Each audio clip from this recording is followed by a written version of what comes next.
Now, Vacheron Constantin has been placed in such high regard that it has been elevated to one of the top threes, the Holy Trinity. The Trinity is a group of watches where if you were to aspire to gather possibly the perfect collection, it would be Vacheron Constantin, Audemars Piguet, and Patek Philippe.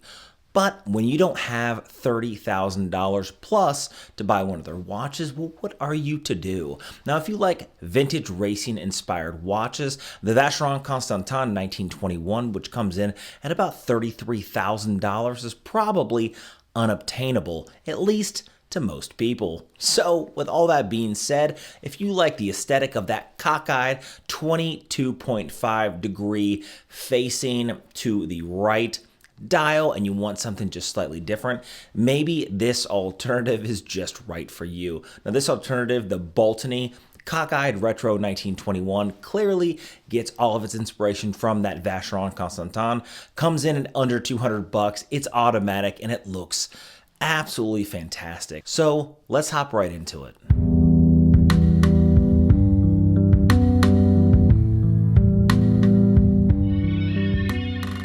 Welcome to the channel. I'm Chase and this is All Things Random, mostly affordable watch reviews with some luxury watches sprinkled in there. I am so excited. I just ordered a Cartier Santos large for my wedding watch. When that thing comes in, we'll do an unboxing.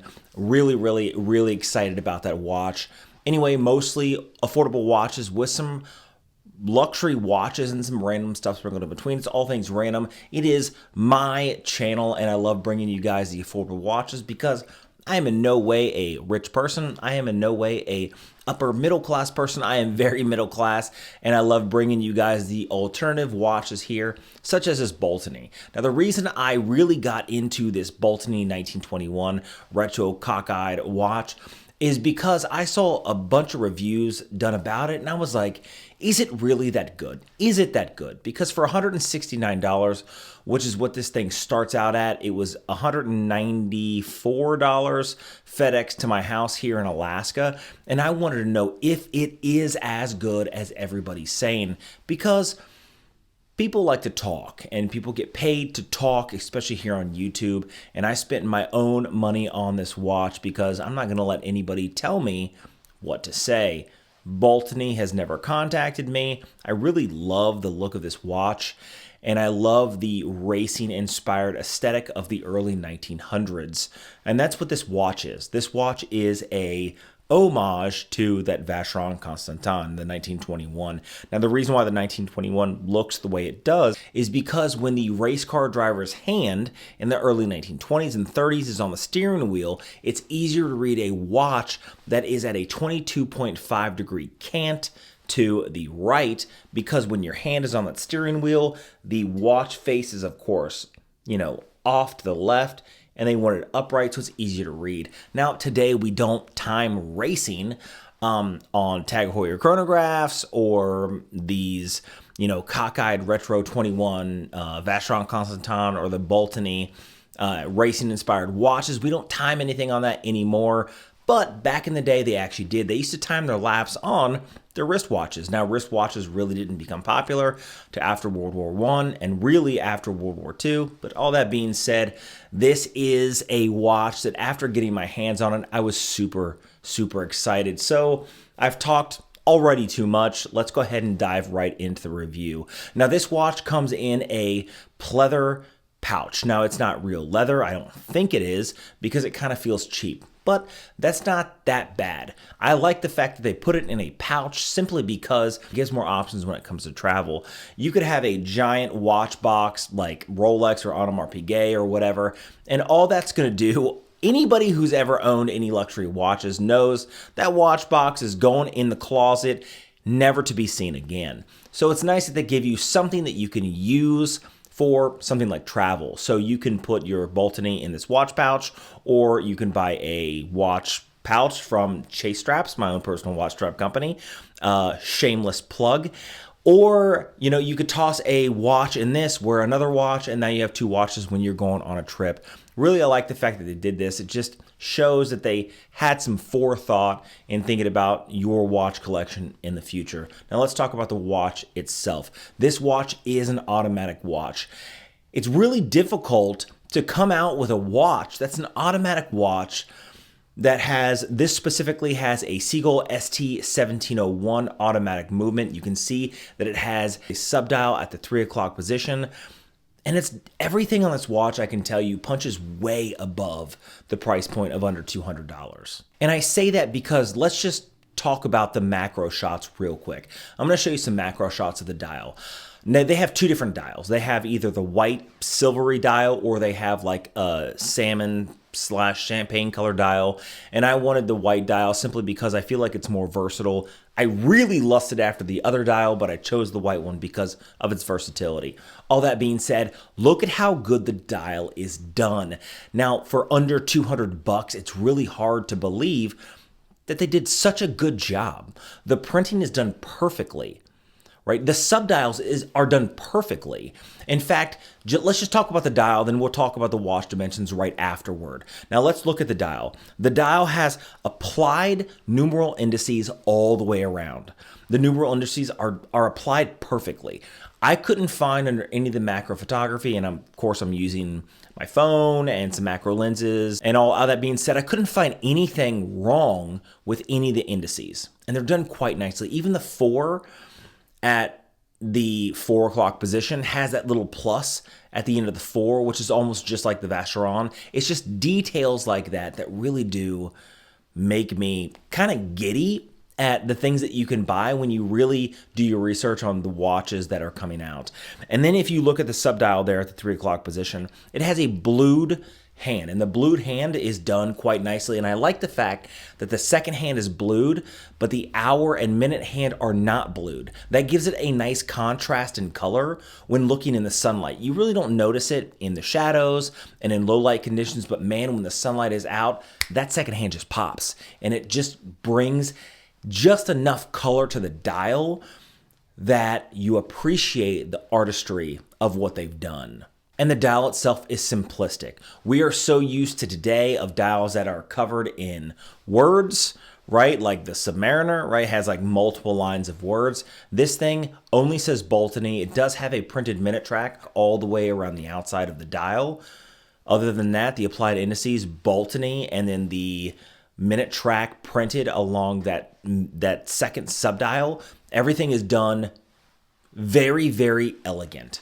And that's all I can say. I can say it is elegant in their design. You can see that it's rotated again at 22.5 degrees. So you can see the crown instead of the 3 o'clock position or the 12 o'clock position, it's sort of at the 1 o'clock position. The case shape on this is a square cushion shape. 316L stainless steel all the way around, high polish all the way around. So it gives it that nice dressy look. However, know that when it comes to high polish anything, it's a fingerprint magnet and you have to really be careful. You're always making sure it's wiped down because if not, it just looks like garbage. This is any high polish case on any dress watch. Now, the case dimensions come in at 38 millimeters on the square, but if you look at it diagonally, it's 45 millimeters at the widest point diagonally because it's a square watch. Now, thickness, this thing comes in at 10.5 millimeters, and it does have kind of a boxed sapphire crystal that covers that beautiful dial, and it does have air coating, which is nice, especially at a price point. Again, I'm going to mention it over and over again, at under $200. The lug-to-lug or footprint of this watch, so how it presents on your wrist, how it sets on your wrist, comes in at 44 millimeters. So when you think about 38 millimeters in diameter, 45 millimeters at the diagonal cross-section, 44 millimeters, period, for the lug-to-lug, actually means it sits quite small on the wrist. In fact, on my 7¼ inch wrist, I would say this watch fits perfectly. Absolutely perfectly, especially with the leather strap that they offered. Now, the lug width on this is going to be 20 millimeters. So I am going to put a chase strap on this watch at the very end because why wouldn't I? Again, do a shameless plug for my own watch strap company, Chase Straps. I offer premium watch straps here on the market. So check it out, link down below. So I will do a chase strap at the very end of the video. That being said, 20 millimeters means you can replace the watch strap with almost anything. It is the standard when it comes to lug widths when you look across the market. Now we've talked about the important stuff already, which is the dial. We've talked about sort of the movement inside, so let's talk about more about the movement. The SeaGull ST1701. This is going to be an automatic movement with a vibration rate of 21,600 vibrations an hour. So that tiny second hand there at the 3 o'clock position ticks at 6 ticks a second. So it's not ultra smooth, but it's still smooth enough. Has a power reserve of 40 hours. So it is, again, that standard across the board of anywhere from 38 to 42 hours, right in the middle of 40. That's most classic Submariners. So you're getting, again, the standard. One of the things that I do like about this watch is it's not overly heavy. On the applied leather strap they offered, it comes in at only 70 grams. I'm used to dive watches that come in at 130 grams, 150 grams, so this is extremely light on the wrist. Now let's talk about that leather strap that they offered. It is a padded leather, says genuine leather, and if you look down at the buckle and tang, it is high polished like the case that comes on it. Now this leather strap is nice, and I do like the fact that they use a padded leather strap. Don't know how long it's going to last, but it'll probably last 6 months to a year, which is what most leather straps last. When it comes to padded leather, you have to be super careful. This thing out of the package is dead straight, dead flat when it comes to its leather strap. So it may fit slightly odd on the wrist when you're wearing it in the beginning. So what I'd recommend doing is putting it on a watch winder or in a watch case that's on sort of a pillow that allows it to form over time to that wrist shape. This is just one of the things that nobody ever talks about. If you have something like a watch winder or you have a watch case that has like a hardened watch pillow, put the watch around it. It'll eventually form that curve. It'll fit a lot better on the wrist in the future. This watch comes in at 50 meters of water resistance, so it's fine for everyday wear. The crown is not screw down, but it is quite nice. Now when doing the functionality of the watch, again, not screw down crown, but it does have hand winding, not hacking. You pull the crown once and it goes right into the time only function. It's super nice that they're using correct movements in these watches. Anybody who's been in the watch collecting game or the watch world for any period of time knows of the ghost date, right? You pull the thing once on an NH35, but there's no date on the dial, and you are functioning something that doesn't exist. You pull it again, it goes in time only functioning.